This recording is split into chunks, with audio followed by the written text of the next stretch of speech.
Good afternoon, everyone, and thank you for joining us for another Secret Sunday session today. Today, I'm joined by Curtis McGrath, and it's really exciting because this is our final episode of our 4 weeks of our Men's Mental Health Movember month, where we've been trying to chuck out all of our podcasts talking about men's mental health. So I'm really thrilled to have Curtis on here today to share his story. So no further ado, Curtis, do you just want to explain to everyone who may not know who you and what is it that you are doing with yourself now? Hi, thanks Ashley for having me. And so a little bit about myself. I am a sort of a wounded soldier who then transitioned into Paralympic sport. I've had a year off this year, but I am continuing to sort of progress towards the Paris Paralympics, hopefully. And that's pretty much taking up a lot of my time. But for the year off, I've done a bit of public speaking and just a bit of council and committee work within my athlete space. So yeah, it's keeping me nice and busy.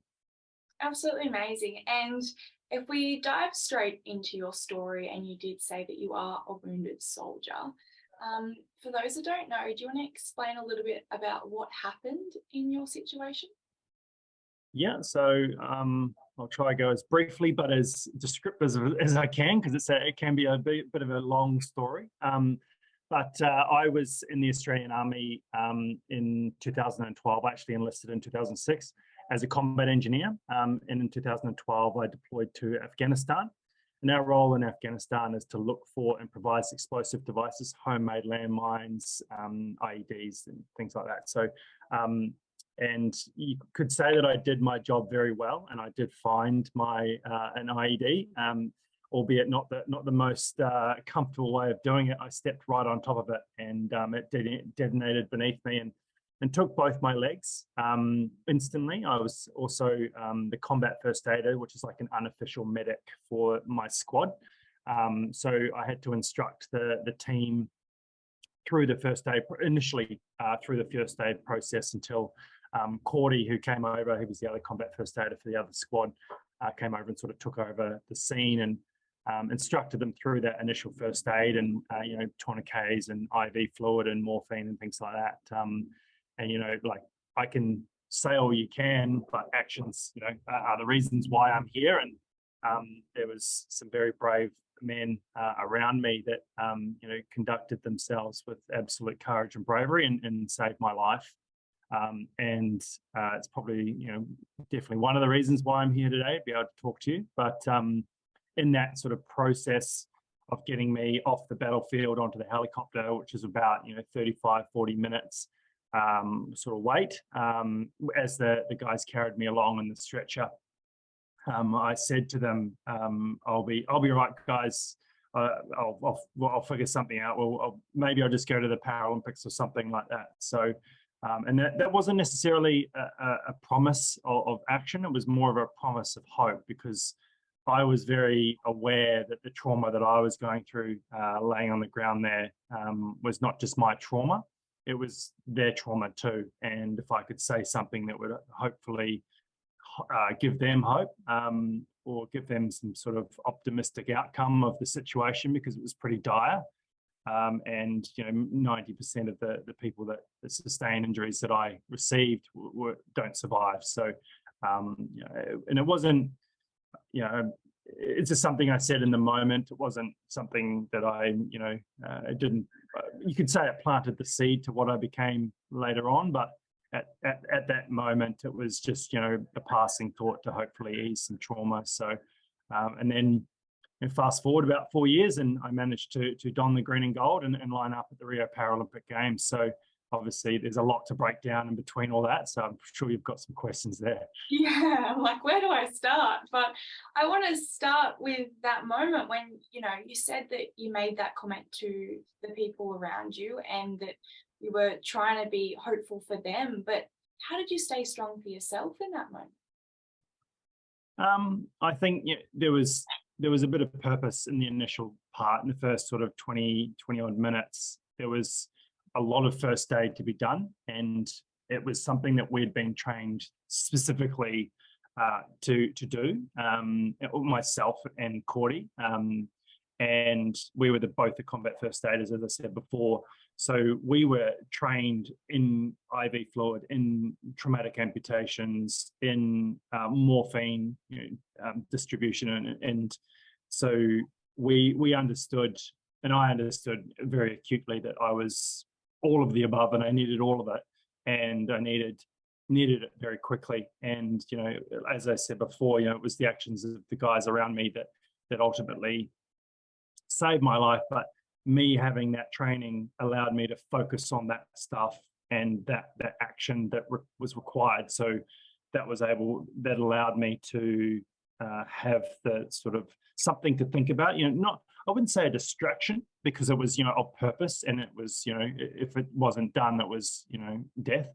So having that purpose and that focus on that task allowed me to sort of put all my energy and thoughts into that moment. Obviously, there were some bad thoughts. I wouldn't say bad thoughts, but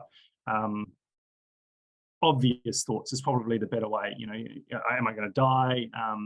My life is over, or my life has changed, or not that you're aware of the absolute complete change, but having that sort of realization that your life is now not what it was before, like literally 10 minutes ago. So it's obviously, I'm going to say obviously a lot, because it is just how do you comprehend what's happening, because it's happening right in front of you and it's happening to you, and that's the difficult part. But that focus and that purpose I think it allowed me to process, or in a short term, what was happening and what needed to be done.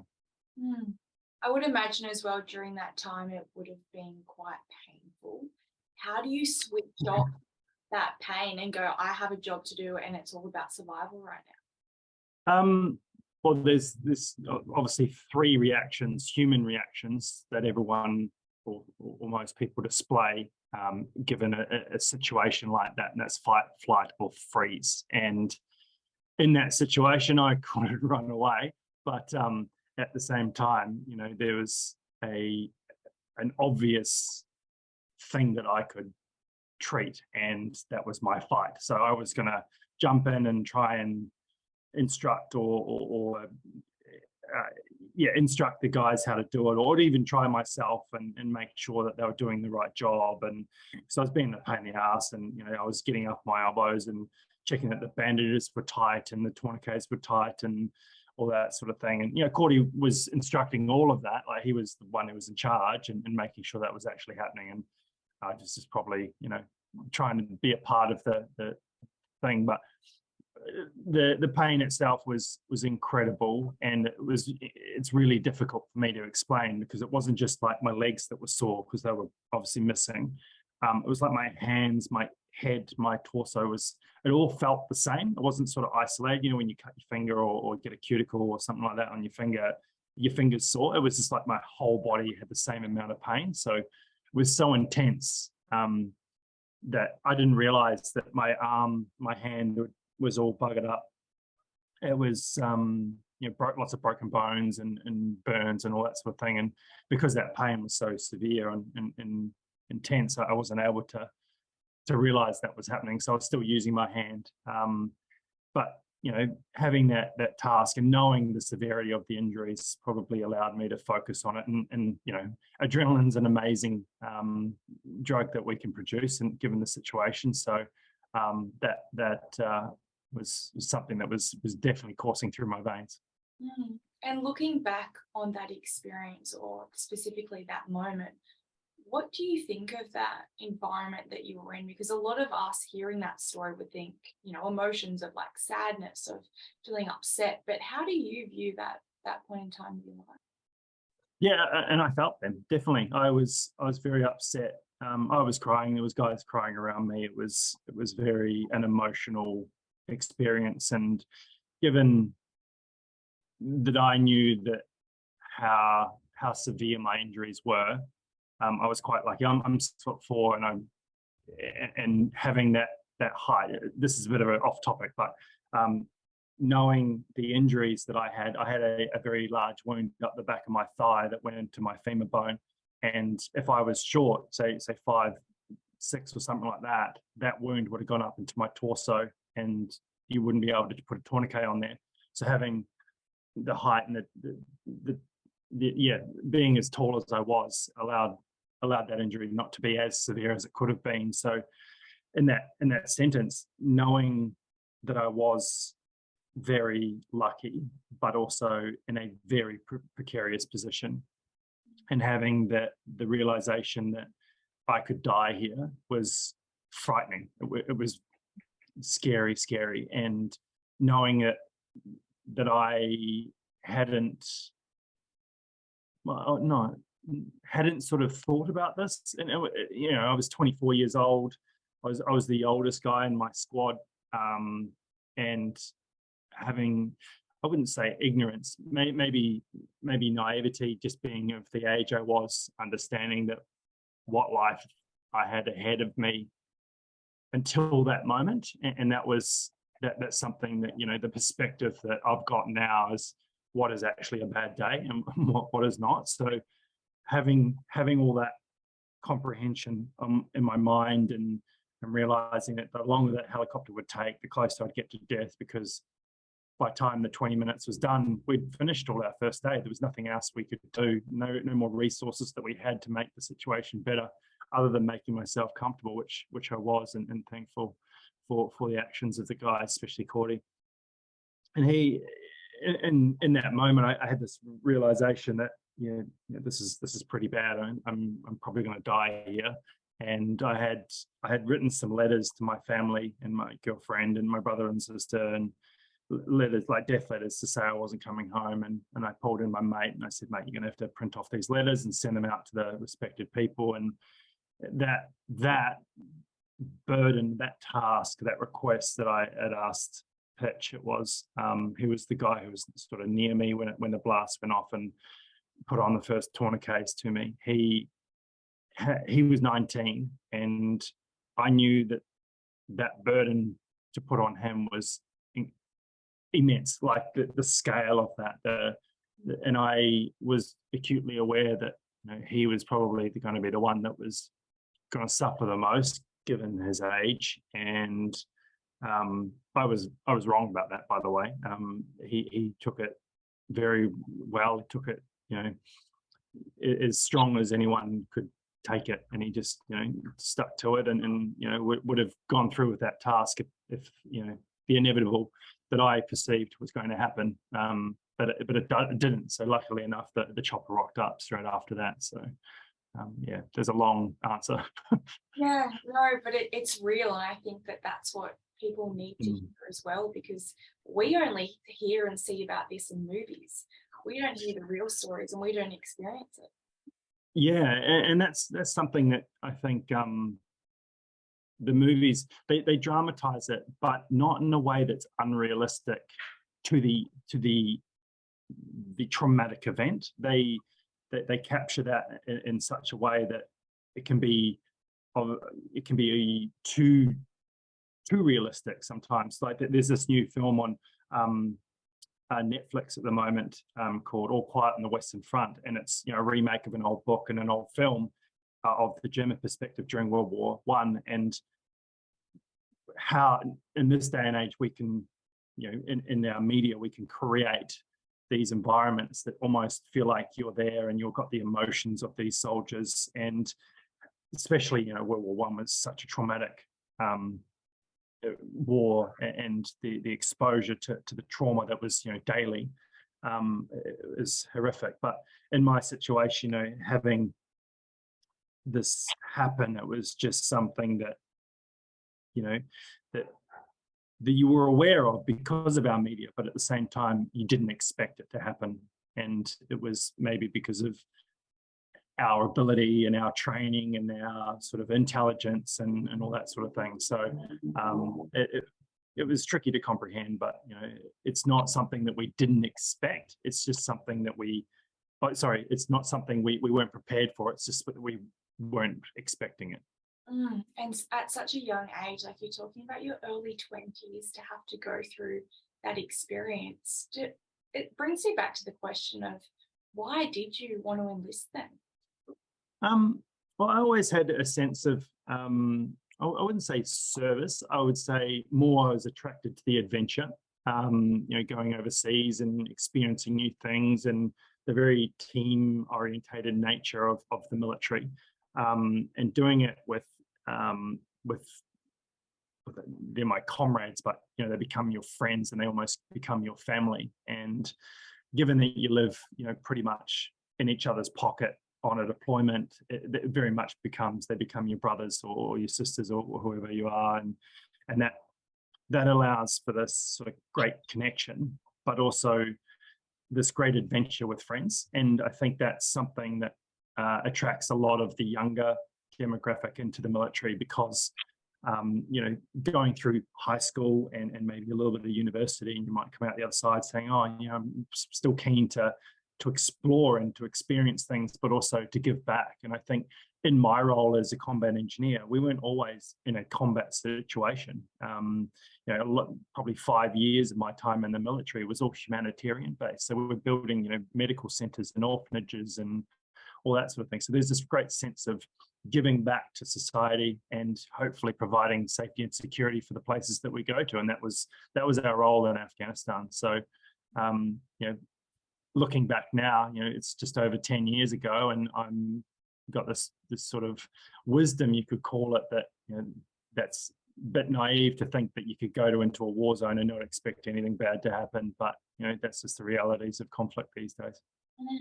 And are you trained, as you said, you go through all this training in the military, are you trained and prepared that you are putting your life on the line?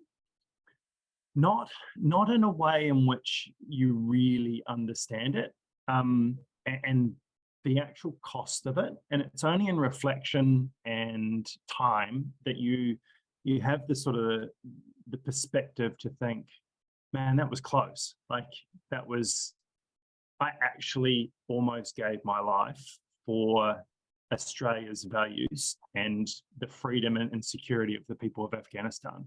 And given what happened last year in Afghanistan, I think we should maybe ignore the fact. But at the time, 24 years old, and then up until last year, I felt like I made a good contribution to Afghanistan and obviously the military. So, and I only think that you get taught it, you get talked about it, and then you get maybe a lecturer or your sergeants or your officers might talk to you about it.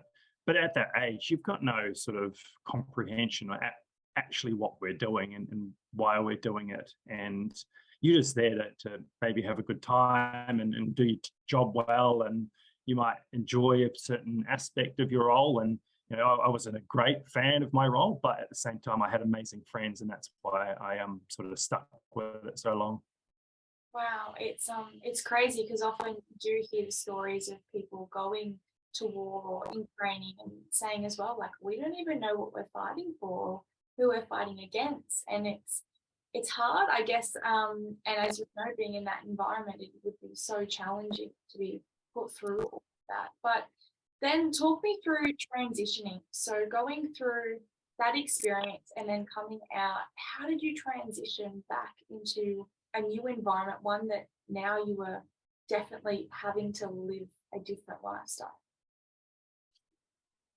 Yeah, and that's, again, you don't actually realize what you're about to go through until it starts happening. And I had this situation when I was first, my hand had healed just enough to transfer myself from the bed, this is in the hospital, from the bed onto a wheelchair by myself. And you use a slide board. So anyone who's been through a sort of a spinal injury or not even spinal, or like a major leg injury, and you slide off the bed onto the wheelchair. And I could do that for the first time myself. And I had this great sort of tragic epiphany realization that I'm now a disabled person. And it wasn't until this point that now I realized that I now needed prosthetics, wheelchairs, driving modification couches, just have a normal life. And that was really difficult for me to process.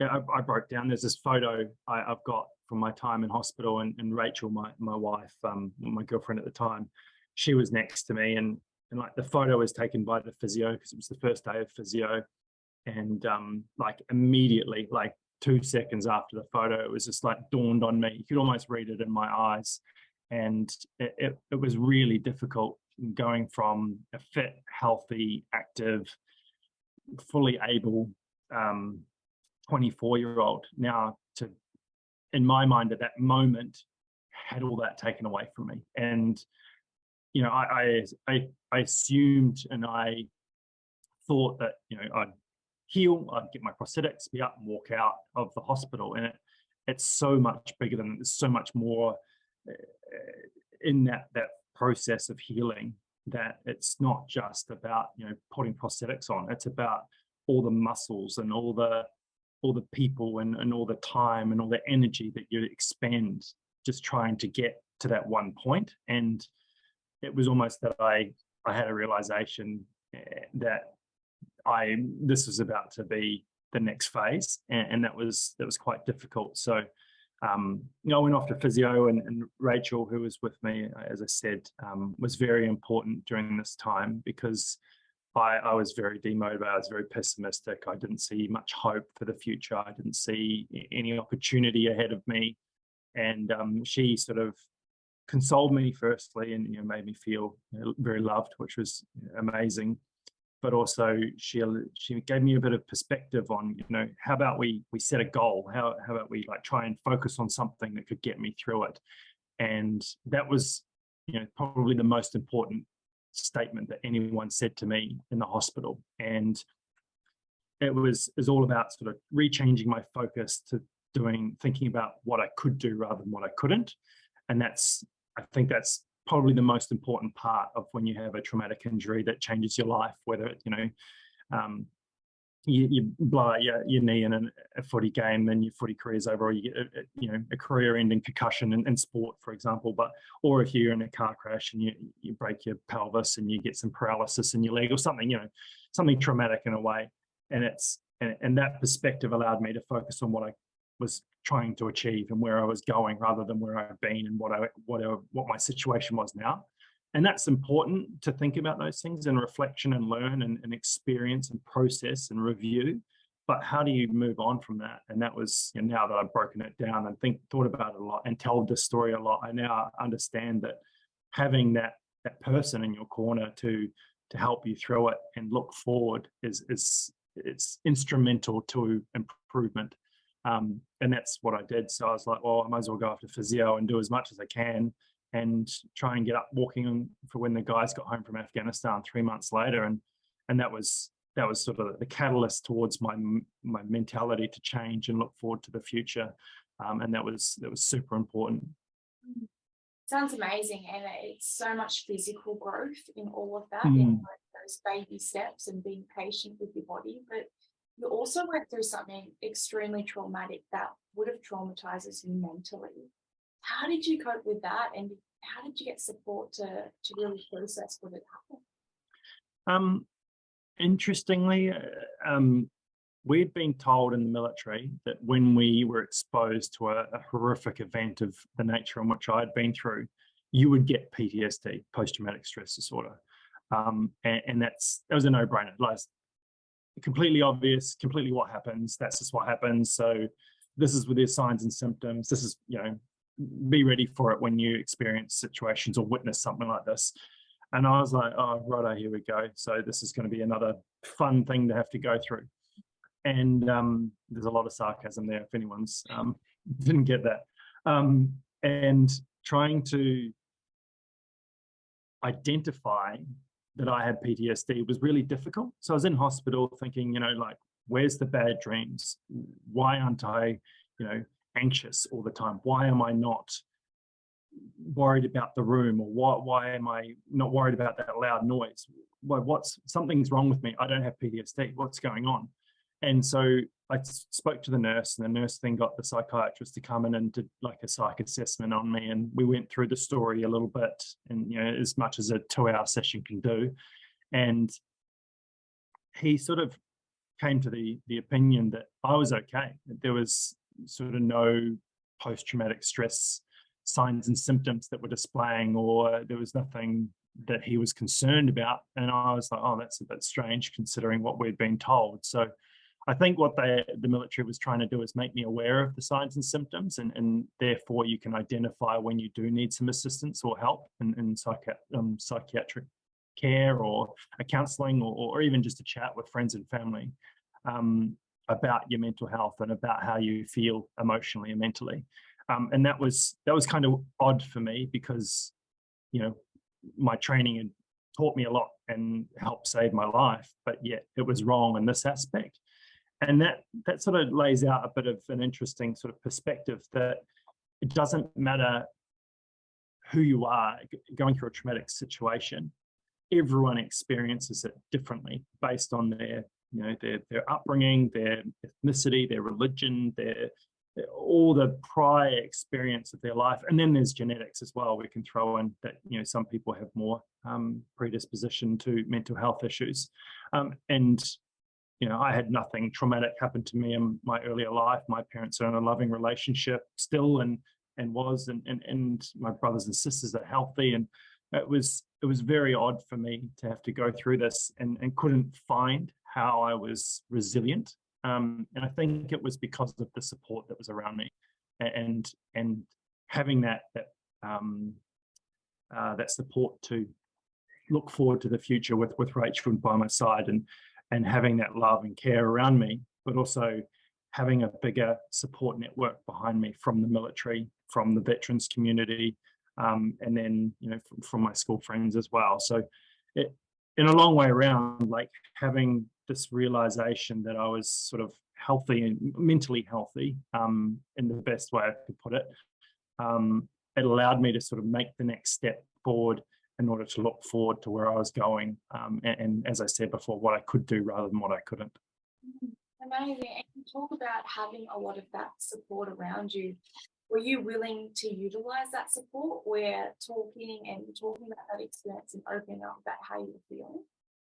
Yeah, and I had a rather interesting situation whilst I was in hospital. I got asked to do a TV interview with TVNZ on Sunday, which is like the equivalent of 60 Minutes in New Zealand, or we did have Sunday in Australia, but in New Zealand they said, oh, can we come over and film? And I was like, yeah, let's do that. So he came over and they filmed it, and they did the interview, the typical sort of dark room and the camera, and they only brought one camera over. So it meant that when they filmed it, I had to do it 3 times. So I had to tell my story, as difficult as that was at that point in time, 3 times within 2 hours. So it was quite a tricky emotional journey to go through. But what that did, it allowed me to talk about it, show emotion, and because we did this interview in my parents' house in a safe environment, with knowing that my parents were just like through the door, and we could stop and have a breather and all that sort of thing, and having that process. It was almost like a session with a psychologist, but having that time to talk about it and to process through my words out loud allowed me to come to terms with what had happened. And that was only 2 hours, but after that was hard, and that was thinking about what I'd said and did I say it right, the sequence of events, but allowed me to start to process what had happened. And at this time I was at home. It was my first home visit to my parents, and then I went back to hospital the next morning, and just having this sort of realization that if I talked about it and told my story, I'd then sort of piece it all together. And it started to make me think about, well, if I can continue to talk about my experience and what happened on the 23rd of August in 2012, I can sort of review and reflect and process it in a way in which is quite vocal, and people can ask questions, and it makes me think about it in a different perspective and all that sort of thing. So I think, as society knows that men have been told to bottle their feelings up and hide them away, just having a talk about a situation can really do an amazing sort of process of review and healing in that way. And it's amazing because it sounds like in you going through that and opening up and talking about it so often, it's evident that really sharing what you've been through and all those emotions that come up for you do help the healing process. So I think that's a really important message to share out there. But in saying that as well, why originally, I mean, you found this out, going through it all and after talking about it often, why did you first start to share your story? Why did you say yes to that interview? Mainly because in New Zealand, I knew I wouldn't be able to travel for a few months, and I wanted my friends and family, because I'm originally from New Zealand, to know what happened. And I wasn't going to ring up every single person in my family and friends to say, "Oh, yeah, this is what happened." It was more about having them hear it from me firsthand. And yeah, obviously editing and all that sort of thing, that dramatic thing that those TV programs do. But they packaged it up so well that I felt very comfortable, and they were so allowed me to stop and pause, that they opened to suggestions about how they wanted to angle the story, and how I wanted it to be perceived as well and told. And they did it so well that I was very comfortable. When I saw it before it got released, I was like, yeah, this is exactly what I had in mind. So having that being comfortable with the product that they produced and what I told and how my story was being told, I was very content with it being out there. And that was the beginning, I think, of my ability to tell my story, because without that opportunity, or without that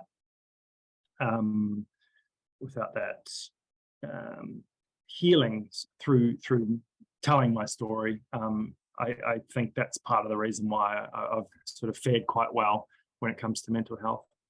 Incredible. And we then turn to your next chapter, which was your Olympic journey.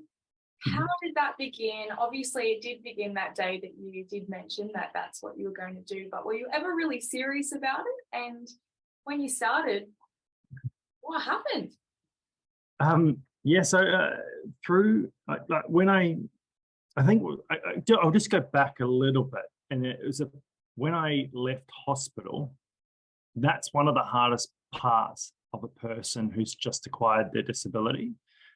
For me, I had been in hospital. I had nurses to care for me. I had, my 3 meals a day. My room was decked out in all my physio equipment. I was very cared for, and people could come to me. Now, when I left hospital, I didn't have that anymore. Yeah, I had lots of people loving and caring me, but there was no, like, I couldn't just push a buzzer and then someone comes to my beckoning aid. It was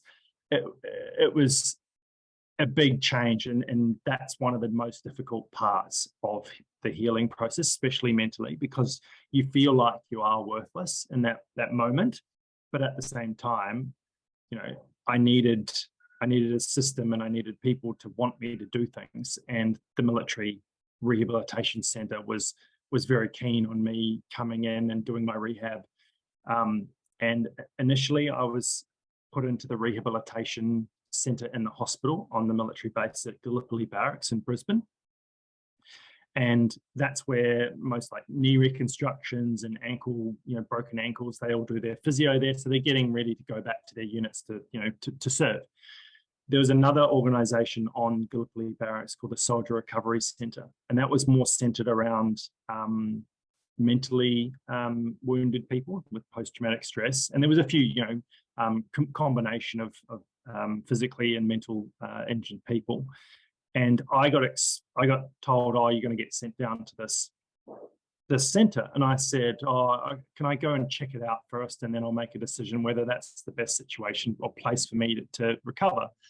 They're like, "Yeah, that'd be good." So I went down, and I realized that there was so much mental health issues in that facility that I didn't want to expose myself to that, because I felt like it would draw me in and make me start to be pessimistic. And also, I didn't want them to feel like they saw me, because I was one of the most visually injured people on the barracks at the time, walking around in prosthetics and things like that, and using a wheelchair every now and then. And having this this realization that I needed to be around people that wanted to get back to full health was very important to me. And I sort of avoided the whole combat injuries environment up until I got the opportunity to go to the Marine Trial Games over in San Diego, which is like a wounded soldier sporting event. It wasn't until I got there that I actually saw another person like me with double amputees running on blades. They saw people missing arms, shooting bows and arrows, using their mouth to pull the string back, swimming, triple amputees, pushing wheelchairs and shooting hoops and things like that. I was like, man, I thought I was pretty injured, and these guys are more injured than me, and they're doing a lot more than I can. This is only 6 months after I got injured. So having this exposure to these people that had been through it and come out the other side and found sport was super empowering to me. And also I felt like I'd found something that was familiar for me, and a goal and a purpose and a process in which I could jump into and lead forward towards a healthy, happy Curtis McGrath. And that was sport. I've always loved it. I've always done it. Why wouldn't I do more? So I went over there and experienced it. It was amazing. Come back, and then I realized that, maybe I was a bit selfish in my time in my rehab, but in that situation, I felt like I had to be. And, part and parcel, it might be the reason why, again, that I was coming out of the other side mentally strong. But also, it highlighted to me the importance of sport and being active and healthy. And we all know that the psychological benefits, the endorphins that sport and being outside and having physical activity gives us. So the more I could do, the more I would feel good. Not in the sense of doing so much that you become unhealthy. You get rhabdomyolysis, which is kidney break, or you break down in your kidney and all that sort of stuff. A lot of CrossFitters get it. Well, not a lot, but some CrossFitters get it. But anyway, I diverse. And coming back, I realized that, sport was something that I could do and I was familiar with, and I might as well see if I can go to the Paralympics and see what opportunities I had. So I dabbled in a few different sports in the high performance area. So I, did some swimming for my recovery. I did some archery. I did athletics, and then I did kayaking. And I grew up in Queenstown in New Zealand, and I did a bit of whitewater kayaking at high school, and I loved that. And I was like, maybe I should do this. And as I got into it, I realized that I had a real passion for it, but also a little bit of talent. And I needed a lot of training, by the way. It wasn't just picking up the paddle and off I went. It was more like trying to stay upright and steer the boat. And once I realized that I had a little bit of talent, and there was an amazing coach on the Gold Coast, her name was Andrea Wood, or is Andrea Wood, I should say. It sort of laid out this sort of path for me to get to the Paralympics, and or the potential to get to the Paralympics. And I think that was really empowering to have someone believe in you as well, and also someone to support you and in that environment. So and that's sort of the beginning of my journey towards there. Absolutely amazing, and it's incredible to see the result that you've also got. Did you ever think that you'd walk away with gold? And I mean, yeah, not at all. I went into the sport thinking I'd love to give this a good crack and see how far I can go, and just go in there and do my best. And we always, Australia's actually really bad at it. They love the golden child, the gold medals and everything. And we sort of focus and obsess over the win. And I think the win for an athlete is getting out there and just doing their best, knowing that they left nothing else on the table, and laying it all out there and giving your best shot. And I think for me, I was equipped with a performance that was worthy of a win, but I executed a performance that was good for myself, rather than, we all want to win, but at the same time, doing our best is all we can do. And if that's good enough on the day, given the situation, the climate, the competitors, the environment, your equipment, all that sort of stuff, it just slowly sort of develops to something that you can be proud of. And, you know, I was incredibly proud of what happened in Rio in the kayak. You know, it's a 200-meter straight line event. It's all over in like 41 seconds or something. And it's, you know, it was an amazing experience because I had my friends and family there, you know, some guys that I served with in the army, some school friends, and my family being there. And that was, you know, really special for them to come along that journey with me as well. And this might me being a little naive, not understanding how it works, but because you don't have the ability to use, you know, your legs as you, is it more difficult, and is there other body parts that have to become more dominant? Yeah, maybe not dominant. It's just you compensate, and so a lot of people think, oh yeah, you know, kayaking is such a good sport for someone with no legs because you just put the paddle in and pull it. It's actually a culmination of full body movement, and much the same as someone on a rowing ergo, because I'm sure everyone's seen that. It's probably a little bit more accessible than a kayak ergo, and that's just the rowing machine. You sort of use your legs to drive the movement, and if you put the paddle in the water and pull it, you're actually not moving the paddle, you're moving the boat. So if you're able to drive your legs at the same time you pull on the paddle, you're pushing the boat through with all your body movement and the rotation of your trunk and your back as well. So a lot of people think, oh yeah, you got big arms and all that sort of stuff to be strong to pull it.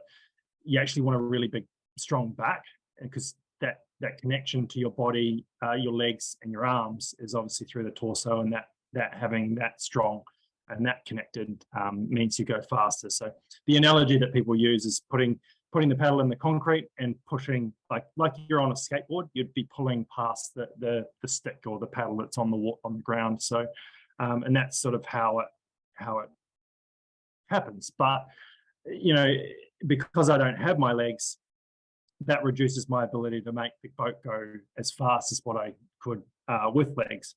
We're also slightly restricted in the Paralympics over the Olympics, is that our boat's just slightly wider, and that just gives us a little bit more balance, which is something that I think they maybe need to take away.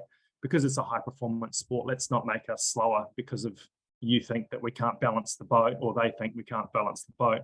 Let's make us the fastest we can be without any restrictions. And I think, you know, there's still a lot of work to do in the Paralympic area for that. But at the same time, you know, these boats are incredibly tippy. They, you know, one wrong stroke and you're underwater so fast. So that's what makes it exciting and difficult, and more of that high performance side of things. So I don't wear my legs in my kayak. I've got this sort of contraption that sort of holds me into the boat. So I am connected to the boat. But I don't drive my legs like an Olympian does. Wow. And hopefully. You talk about the 41 seconds. I mean, that's such a short period of time, but such an intense period as well. What is racing through your head? Is there something that you keep, you know, pumping through your head to keep you set in the zone, or what do you think about in that time? So for me, I don't get too nervous. I think nerves are a result of, maybe not, just for me, from my experience. I'm sure everyone's different. Nerves for me is a realization that I haven't prepared well enough that I could have.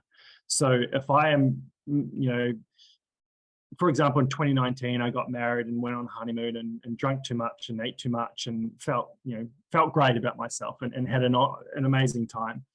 But I realized 6 weeks later, lining up on the start line at World Championships, qualifying for Tokyo Paralympics, that I didn't prepare as best I could for that activity. And I was incredibly nervous. I was, you know, felt butterflies. I could feel it tight chest. My hands went tingly and all sorts of different responses. But having that realization that I didn't quite prepare well enough is for me, is why I get my nerves. Other people might just feel the pressure of the moment. So I don't really feel that. So I knew that I had a lot of opportunity to prepare, especially for the Tokyo Games and in Rio as well. I was very focused on the prize. So I get a little bit of tunnel vision on it. So I very focused on listening to the starter and very focused on what I can do to execute my my race, because I'm not going to go out in there and T-boat anyone in my boat. I don't tackle anyone. I don't stop the ball from being passed into inside the D and netball, whatever. It's all about what I can do rather than what my competitors, because it's all in my control. That part, there's always a saying in sport, control controllables, and in my sport, it's all about me and my lane. And having that focus on what I'm doing it makes you focus on what you're trying to achieve. And I have the coach's words, long and strong. So a big long stroke for me, being as tall as I am, allows me to have that rhythm, have that smoothness, and also focus on what I'm trying to do. But I have a little, the race plan goes through my head. So, really hard at the start for the first sort of 30, 40 meters. Then as you go through the 50-meter mark, sort of drop it just ever so slightly. And then at the last sort of 50 meters, 80, 50 meters, you up it to use all your stamina that you've got, whatever you've got left in the lactate tank, and make it hopefully work. And that's generally how I operate. And if I have that in my mind, I'm not worried about anything else. The weather could be average. It was raining in Tokyo, even though we've been trained for 45-degree heat. So it was, what it is. Yeah, it's such specific training, it sounds like, as well, because you need to get that result to get the best performance that you want. But how does that compare to military training? I think with sport, we're training for something that is going to happen, and something that you can repeat, do over and over and over and over again to try and find that perfection. And I think athletes, especially in the Olympic sports that are sort of individual or not a contact sport, we're looking for perfection, and that's actually it's impossible to be perfect, and everyone's different, and we've got different degrees of what our perfection is. But if in the pursuit of that, we can get somewhere what we think is our best result, or our best race, or our best start, we can be content with that. So within the military, we're trying to be very broad, but very capable in any scenario, whether it be a first aid situation, or a gun battle, or a bridge construction, or loading or unloading something. All of these situations are so dynamic and so diverse. It's very, very difficult to be perfect in that respect. So in ways they are similar because of the routine, because of the focus on the task to get it done as best we can. But the military, it's more about a collective, collaborative approach to the mission or the task in order to achieve it, or achieve the mission. So whereas sports about a very specific type of activity or movement or result. So yeah, I hope that answers the question. Definitely. And even looking at your entire story and your journey so far, seems like there's almost a pattern where you're very proud of your country and you're very proud of representing your country. Why do you think that is? Why do you think you always want to, whether it's fighting for Australia or it's competing for the country, why do you continue to want to stand up for the country? I think it's a privilege and a great opportunity too, and in both regards. I think to be a representative of a nation or an organization, I think you have to take some pride in that, because you're not just representing yourself. You're representing your teammates, you're representing, especially at the Paralympic and Olympic level, your country, you're representing your sport, you're representing, especially in the Paralympics, people with disability, and in the military, you're representing a nation and its values. So if we can understand those values and those organizations and those people and the country, where we should be more honored to have that privilege. And I think that's why I feel quite proud of what I've achieved, but also proud of my opportunity to do what I get to do. Incredible. And looking at the space now where you are going and sharing your story and speaking in front of heaps of people about your message as well, what do you think you want people to take away when they hear your story? Um, I think I've said it a few times, thinking about what you can do rather than what you can't. And I think if we review within for enough time to process and comprehend what happened, whatever that might be, or whatever that feeling may be, or that situation that's caused that feeling, and then look for what you can do next, not what you can't. And looking forward is really important because that gives us a purpose for each day. And whether that is waking up and making your bed, or cleaning your room, or going to work and handing in a presentation and doing it really well, you're then having some purpose and having some motivation to get that done, whether that is an average task or something you don't want to do, or a task that you really love.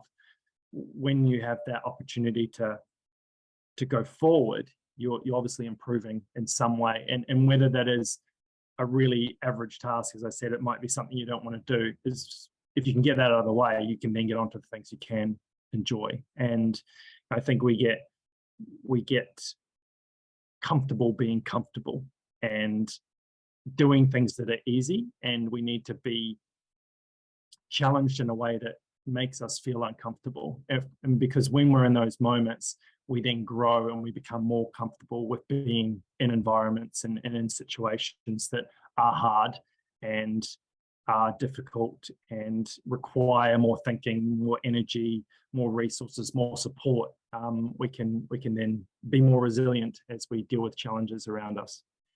And I completely agree. I feel that the world we're living in today, there is a lot of people that may not have had something happen to them or may not have a story to share, but it's almost like this loss of motivation and people the I can't be bothered mindset, which is really hard to overcome in the day to day when people just continue to wake up, go to work, do whatever, come home, sleep, repeat, and do it all again. And it's hard to get rid of that mindset.